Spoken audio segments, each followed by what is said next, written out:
ইমানের কথাগুলো বলো না, কারো কাছে জানাবা না যে ইমান নিয়েছো।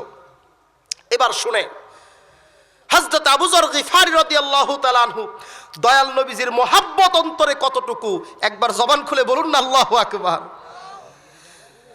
আমার যুবক ভাইয়েরা, হযরত আবু যর গিফারী রাদিয়াল্লাহু তাআলা আনহু ডাক দিয়ে বললেন, ইয়া রাসূলুল্লাহ, হাবিব এত বছর পর্যন্ত ইসলামের খোঁজ পাই নাই, সঠিক রাস্তার দিশা আমি পাই নাই, সঠিক বান্দা সঠিক ধর্মের খোঁজ পাই নাই। আপনার কদমের উসিলায়, মাওলা আলীর কদমের উসিলায় ইসলামের খোঁজ পেয়েছি, বাণী শুনেছি। এইটা শোনার পরে আমার বিন্দু পরিমাণ মনে হয় না যে এইগুলো বাদ দিয়ে আমি আবার আমার পূর্বের ধর্মে ফিরে যাই। সুতরাং আমার উপরে যত নির্যাতন আসুক, যত আঘাতগুলো আসুক, যত কিছু হয়ে যাক না কেন, আমি যে ইসলাম পেয়েছি, সত্য খুঁজে পেয়েছি, হক খুঁজে পেয়েছি, এটার উপরেই ওই নির্যাতন সহ্য করতে করতে মৃত্যুবরণ করতে চাই। আমার জাকির ভাইয়েরা, একইভাবে আমি আপনি যখন আল্লাহর ওলিদের দরবারে গিয়ে বায়াত হয়ে যাই, বায়াত হওয়ার পরে অনেকেই টিটকারি দেয়, আছে না নাই? অনেকেই কটু কথাগুলো বলে, অনেকেই বিভিন্ন প্রকার নির্যাতন করতে চায়, ভাই ভাইয়ের সঙ্গে কথা বলতে চায় না। কিন্তু সমস্ত নির্যাতন, সমস্ত টিটকারি, সমস্ত প্রকার অশ্লীল কথা শোনার পরেও ওই সত্য কদম, ওই সত্য কদমের কথা কিন্তু আমরা বুলন্দভাবে করি। জোরে বলুন ঠিক কিনা? একইভাবে হযরত আবু যর গিফারী সত্য পাওয়ার পরে এক দৌড় দিয়ে মসজিদে হারামের মধ্যে চলে গেলেন। বাইতুল্লাহ শরীফের মধ্যে যাওয়ার পরে সমস্ত জাজিরাতুল আরব, উতবা, সাইবা, আবু লাহাব, আবু জাহেলকে ডাক দিয়ে বলতে লাগলেন, শোনো, তোমরা তো মূর্তি পূজা করো, মূর্তির দিকে আহ্বান করো, কিন্তু আমি আবু যর গিফারী তোমাদেরকে এমন একটা সত্য বাণী শুনিয়ে দেই, এমন একটা সত্য কালিমা শুনিয়ে দেই, যেই কালিমা হচ্ছে লা ইলাহা ইল্লাল্লাহু মুহাম্মাদুর রাসূলুল্লাহ। জবান খুলে বলুন সাল্লাল্লাহু আলাইহি ওয়াসাল্লাম।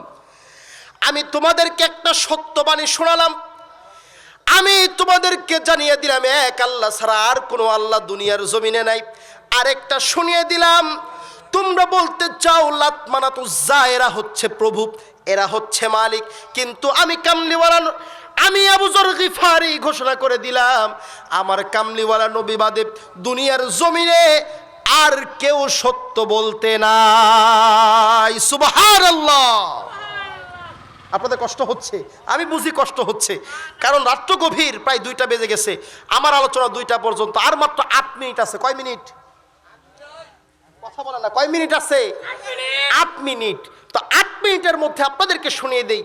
তো হযরত আবু যর গিফারী রাদিয়াল্লাহু তাআলা আনহু যখন ইসলামের সবাইকে জানিয়ে দিলেন আমি মুসলমান হয়েছি, এবার দেখেন দয়াল নবীজির মোহাব্বতের কারণে, আহলে বাইতের মোহাব্বতের কারণে, আল্লাহ পাকের মোহাব্বতের কারণে আবু জাহেল, উতবা, সাইবা তাদের সকলকে আঘাত করা শুরু করলেন। আবু যর গিফারীকে বললেন, ধর ধর ধর, এই আবু যরকে ধর, এই আবু যরকে আঘাত করা শুরু কর। সবাই আঘাত করা শুরু করলো। আমার জাকির ভাইরা, হযরত আবু যর গিফারীর উপর আঘাতের উপরে আঘাত, কেউ একদিকে ঘুষি মারছে, কেউ লাঠির বাড়ি দিচ্ছে, কেউ পা দিয়ে লাথি দিচ্ছে। সমস্ত আঘাতগুলো সহ্য করার পরে অজ্ঞান হয়ে গেলেন। ওঠার পরে মাওলা আলী, হযরতে আব্বাস রাদিয়াল্লাহু তাআলা আনহু বললেন, এরে কি করছো, কি করছো? এমন একজনের উপর আঘাতগুলো করছো যার বাড়ির উপর দিয়ে, যার গোত্রের সামনে দিয়ে আমাদেরকে ব্যবসার জন্য যেতে হয়। আজকে যদি সে শহীদ হয়ে যায়, কালকে না জানি তারা আমাদের ব্যবসাগুলো বন্ধ করে দিবে। সুতরাং তাকে আর মেরো না, আঘাত করো না। হযরত আবু যর গিফারীকে নিয়েও যাওয়া হলো। সারাদিন তাকে মেরামত কর, সারাদিন তার যেই আঘাতগুলো ছিল ওই আঘাতগুলো মুছে দিয়ে ট্রিটমেন্টগুলো করে রাত্রিবেলা যখন আবার সুস্থ হয়ে গেলেন, সকালবেলা হযরত আবু যর গিফারী দয়াল নবীজির মোহাব্বতের কারণে, আহলে বাইতের মোহাব্বতের কারণে আল্লাহ পাকের মোহাব্বতের কারণে আবার দৌড় দিয়ে রওনা দিলেন বাইতুল্লাহ শরীফের সামনে গিয়ে তামাম জাজিরাতুল আরবের সবাইকে আবার বলে দিলেন লা ইলাহা ইল্লাল্লাহু মুহাম্মাদুর রাসূলুল্লাহ। না না না, এর জাজিরাতুল আরবের বাসী, এর উতবা, এর সাইবা, এর আবু লাহাব, এর আবু জাহেল, তোমরা যে আল্লাহর কথা, তোমরা যে লাত মানাত উজ্জার কথাগুলো বলো, তোমরা যার ইবাদতের কথাগুলো বলো, তারা ইবাদতের যোগ্য নয়। ইবাদতের যোগ্য হচ্ছে একমাত্র আমার আল্লাহ, ইবাদতের যোগ্য হচ্ছে আমার রহমান, আমার রহিম, আর একমাত্র রসুল হচ্ছেন আমার কামলিওয়ালা মুহাম্মাদুর রাসূলুল্লাহ। চিৎকার দিয়ে বলেন সাল্লাল্লাহু আলাইহি ওয়াসাল্লাম। আমার নবী হচ্ছেন রহমাতুল লিল আলামিন। আবার আঘাত করা শুরু হলো, ধর ধর ধর, মারতে মারতে অজ্ঞান করে ফেলা হলো। আবার বলা হলো এই আবু যর যদি শাহাদাত বরণ করে ফেলে আমাদের ব্যবসাগুলো বন্ধ হয়ে যাবে, সুতরাং আর আঘাত করো না। আবু যরকে নিয়ে যাওয়া হলো। এমন পরিমাণ মোহাব্বত অন্তরের মধ্যে বদ্ধমূল হয়ে গেল, যেই মোহাব্বত নিয়ে আবু যর শেষ বিন্দু রক্তবিন্দু পর্যন্ত আল্লাহর বিদ্বেষ যারা করেছে, দয়াল নবীজির বিদ্বেষ যারা করেছে, আহলে বাইতের বিরুদ্ধে যারা দাঁড়িয়ে গিয়েছিল, তাদের প্রতি জিহাদ করে নিজের জীবনটা আল্লাহর রাস্তায় বিলীন করে দিয়েছে। শেষ জীবন যখন ক্ষমতায় আমিরে মুআবিয়া, ক্ষমতার ভিতরে যখন সেই বান্দা, তখন হযরত আবু যর গিফারী রাদিয়াল্লাহু তাআলা আনহুকে দেশ থেকে বের করে দেওয়া হলো। কোত্থেকে? উনি সিরিয়ায় বসবাস করতেন, সিরিয়া থেকে তাকে বের করে দেওয়া হলো। মদিনাতুল মুনাওয়ারায় আসলেন, দেখলেন খেলাফতের ভিতরে অনেক পরিমাণ বিভিন্ন ভুলগুলো ঢুকে গিয়েছে, ওইটাকে কি বলে, দুর্নীতি ঢুকে গিয়েছে। উনি এইগুলোর সমালোচনা করলেন, হকের কথাগুলো বললেন। বলার পরে এই আমিরে মুআবিয়া, আমরা তো তাকে অনেক কামলিওয়ালা বানিয়ে দিয়েছি, কিন্তু তিনি, তাকে বের করে মরুভূমিতে নিরুদ্দেশ করে দেওয়া হলো। যখন চলে যায় মাওলায়ে কায়নাত মাওলা আলী কাররামাহুল্লাহু ওয়াজহাহু তাআলা তাকে ডাক দিয়ে বললেন, এর আবু যর, অবশ্যই তুমি যাদের বিরুদ্ধে কথাগুলো বলেছো, আল্লাহ রাব্বুল আলামিন কাল হাসরের ময়দানে তাদেরকে পাকড়াও করবে। চিৎকার দিয়ে বলুন আল্লাহু আকবার। আমার জাকির ভাইয়েরা, আহলে বাইতের মোহাব্বত করার কারণে, দয়াল নবীজির মোহাব্বত করার কারণে হযরত আবু যর গিফারীকে মরুভূমিতে নিরুদ্দেশ করে দেওয়া হলো, তাকে দেশ ত্যাগ করে দেওয়া হলো। মরুভূমির মধ্যে পানি না পেয়ে পেয়ে, খাবার না পেয়ে পেয়ে, আহার না করতে পেরে পানির তৃষ্ণার্ত হয়ে এই আবু যর গিফারী রাদিয়াল্লাহু তাআলা আনহু আল্লাহর রাস্তায় শাহাদাত বরণ করে নিলেন। এবার দেখেন রব্বে কারীম তাদের কত পরিমাণ সম্মান দিয়েছেন। দু জাহানের বাদশা নবী সরকারে দু আলম দয়াল নবীজি বলে দিলেন, এ আবু যর গিফারী রাদিয়াল্লাহু তাআলা আনহু হচ্ছেন দুনিয়ার জমিনে থাকাকালীন এমন একজন সাহাবী, যিনি দুনিয়ায় থেকেই জান্নাতের গ্যারান্টি পেয়ে গিয়েছেন। দুনিয়ায় থেকেই যিনি জান্নাতের গ্যারান্টি পেয়ে দিয়েছেন, বলেন না সুবহানাল্লাহ। এবার আমার জাকির ভাইরা শুনেন, আমি শুরুতে আলোচনা করলাম যে মাজার জিয়ারত আমরা যেই জন্য আজকে এই ভাতশালার জমিনে বিভিন্ন অঞ্চল থেকে একত্রিত হয়েছি, কথা বলুন ঠিক কিনা? আমরা এই যে বিভিন্ন জায়গা থেকে আজকে হযরত শাহ কফিলউদ্দিন রহমাতুল্লাহি আলাইহির মাজার মুবারক উপস্থিত হয়ে গিয়েছি। অনেকেই বলে শিরিক বেদাত, আমরা বলি কোরআন হাদিস একটু ঘাটেন। আমার কামলিওয়ালা নবী এই কোরআন হাদিসের ভিতরে মাজার জিয়ারতের কথা বলে দিয়েছেন, বলেন না সুবহানাল্লাহ। এরপর আলোচনা করলাম ওরস। এই ওরস শব্দ কোরআন হাদিসে আছে না? নাই। কোরআন হাদিস থেকে দেখালাম ওরস শব্দ হাদিসে মুবারকার মধ্যে রয়েছে, সহিহ হাদিসের মধ্যে রয়েছে, বলেন না সুবহানাল্লাহ। এরপর আহলে বাইতের মুহাব্বত না করার কারণে আমরা ফিতনার মধ্যে রয়েছি, আহলে বাইতকে না চিনার কারণে ফিতনার মধ্যে রয়েছি। আমার জাকির ভাই, অনেক আলেম ওলামা আছে আহলে বাইত চিনেন, আছে না নাই? কথা বলেন, আছে না নাই? এবার শুনেন, একটা হাদিস এসেছে অনেকেই বলে লা তাত্তাখিযু কবরি ঈদা, কবরকে উৎসব স্থল বানিও না। কি স্থল? উৎসব, মানে যেইখানে আনন্দ করা হয়, লাফালাফি করা হয়, ঢোল তবলা বাজানো হয়, ডান্স পার্টি করা হয়, এইরকম স্থান কবরকে বানিও না। কিন্তু আল্লাহর হাবিব এইটার বাইরে যা কিছু আছে ওইগুলো বানাতে বলেছেন। যেমন আপনাদেরকে বলি, আমি যদি বলি আজকে কেউ ভাত খায়েন না, তার মানে এই না যে আর জীবনেও খাবেন না। কথা বলুন ঠিক কিনা? একটু পরে খাবেন, আজকে না খেয়ে কালকে খাবেন। অথবা আমি যদি বলি ওই জায়গায় যায়েন না, ওই জায়গায় না যাওয়ার মানে বললাম ওই জায়গায় না গিয়ে গানের আড্ডায় যাবেন না, তার মানে কি গানের জায়গায় না গিয়ে ওয়াজ মাহফিলে যাবেন। কথা বলুন ঠিক কিনা? একইভাবে আল্লাহর হাবিব বলেন উৎসব স্থল বানিও না, কিন্তু জিকির আজগার, ওয়াজ মাহফিল, দুয়া দুরুদ এইগুলো স্থান বানাতে বলেছেন। জোরে বলুন সুবহানাল্লাহ।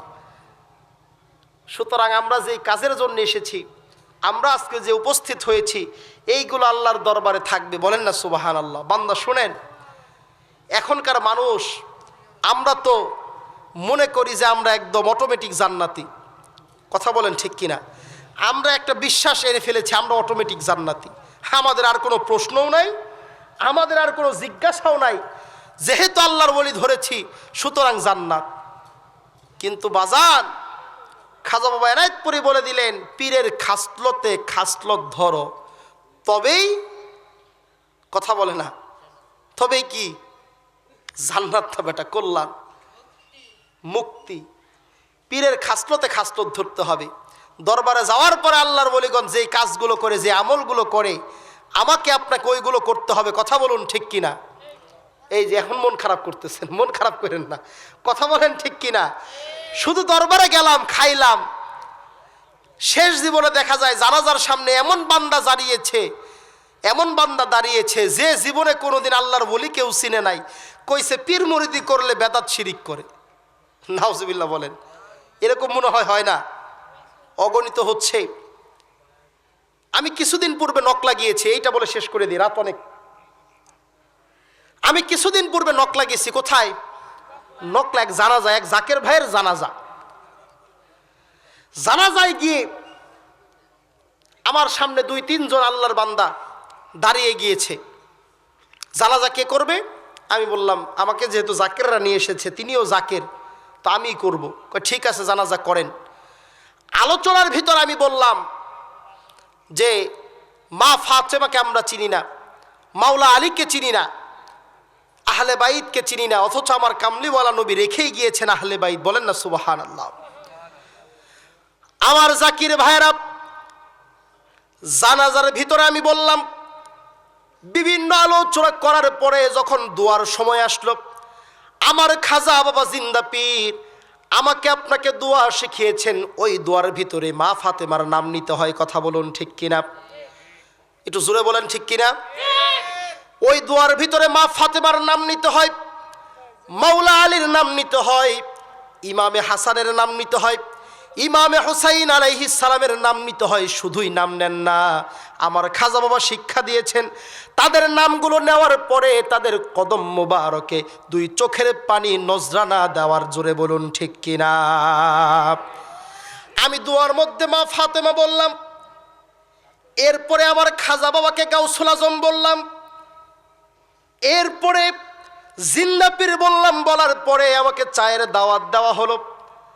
চা খাওয়ার জন্যে ওই বাজারের মধ্যে যখন দাঁড়ালাম, এবার চা খাচ্ছি। খাওয়ার সময় প্রশ্ন করা শুরু হলো, হুজুর আপনার কাছে বেশি নয়, মাত্র 3টা প্রশ্ন জানতে চাই। কয়টা? বেশি না, মাত্র 3টা জানতে চাই। 1 নম্বরে, দয়াল নবীজি যদি আমাদের পিতা হয়ে থাকে, তাহলে মা ফাতেমা কিভাবে মা হয়? উনি তো আমাদের বোন হবে। নাউজুবিল্লাহ বলেন। উনি তো আমাদের বোন হবে, মা কেমনে হয়?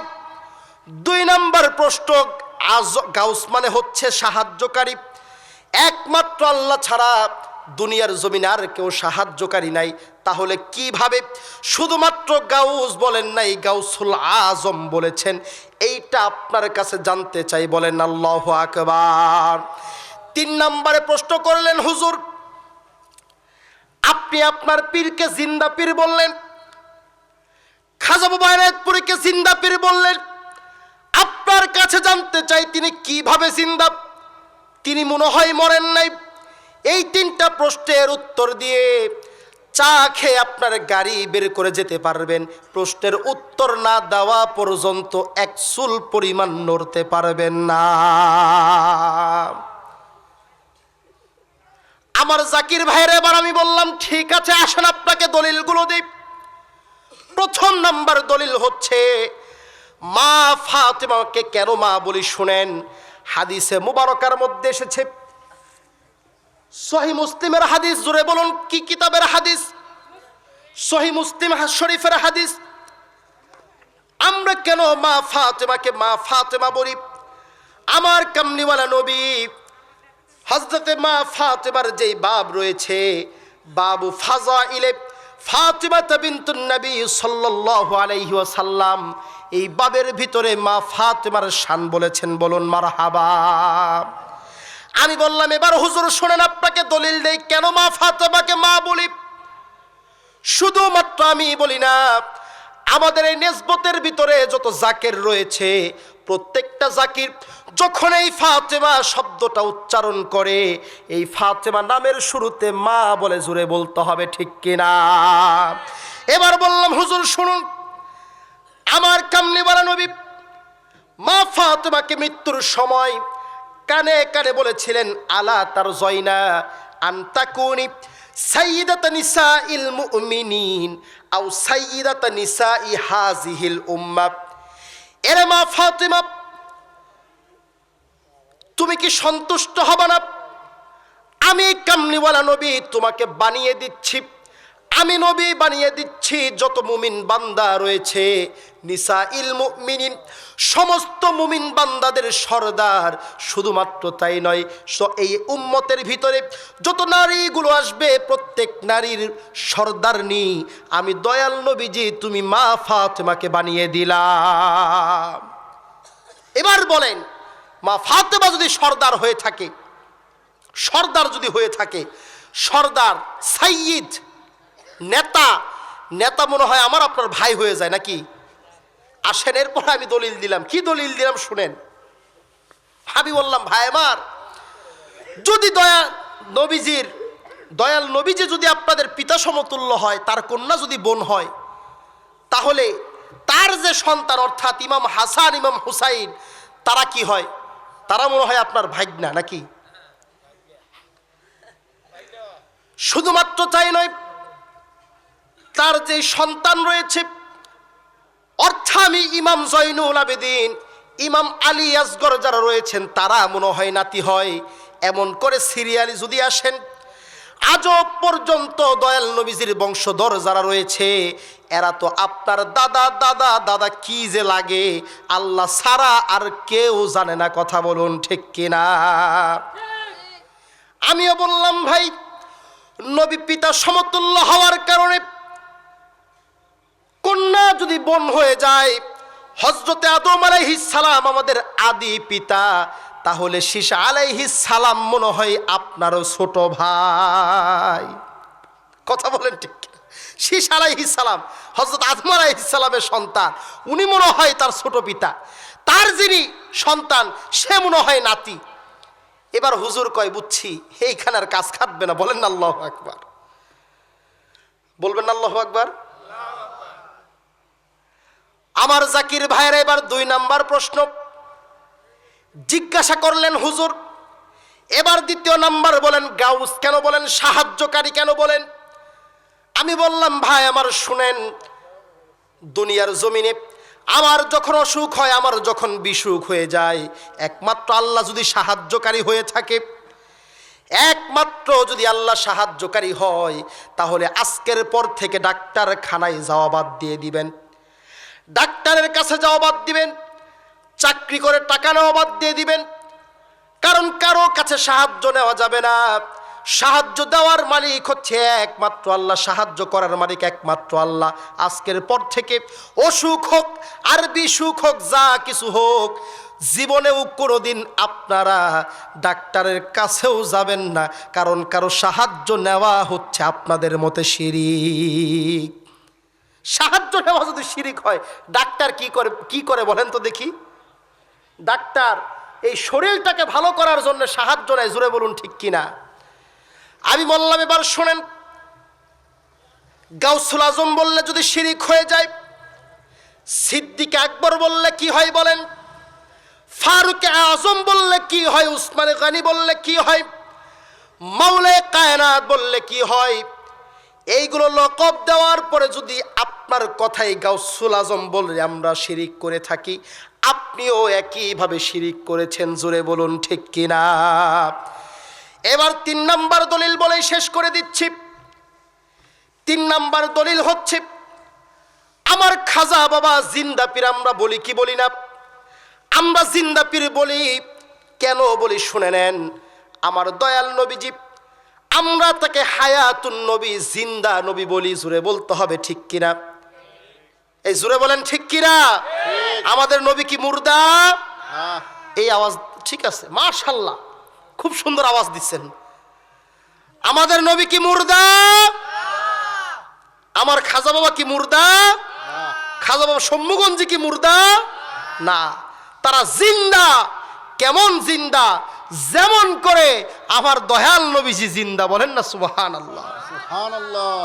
যেমন করে শাহাদাত বরণকারীরা জিন্দা।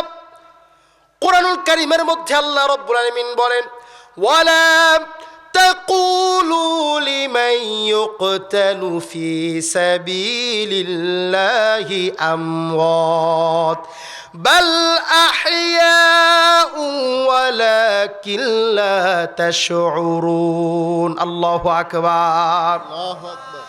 এমন ভাবে যেমন শাহাদাত বরণকারীরা জিন্দা, যেমন করে আকীদায়ে আহলে সুন্নাতের ভিত্তিতে আমার দয়াল নবীজি জিন্দা, ওই আকীদার ভিত্তিতে আমি বলেছি আমার খাজা বাবা শাহেন শারেদ পুরি কুদ্দাসাস সিররুহুল আজিজ ওই একই ভাবে জিন্দা, জোরে বলুন মারহাবা।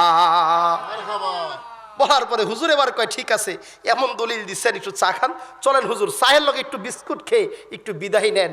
আমি ভেবেছিলাম যে আপনার হয়তো ইলম কালাম একটু কম, বড়াই করছি না, উনি ভাবছিল আটকায় ফেলবে।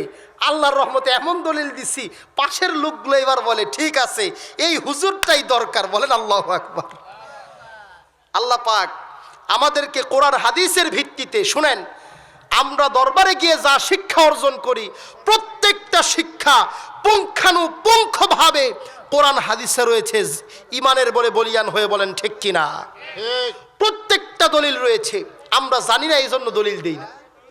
কিন্তু যারা জানে একবার ডাক দিবেন, দেখবেন এদের হালুয়া টাইট হয়ে গেছে। আল্লাহ রাব্বুল আলামিন আমাদেরকে কোরআন হাদিসের উপরে আমল করার তৌফিক দান করুক, বলুন আমিন। আল্লাহর ওলিদের গোলামি করার মতো তৌফিক দান করুক, বলুন আমিন।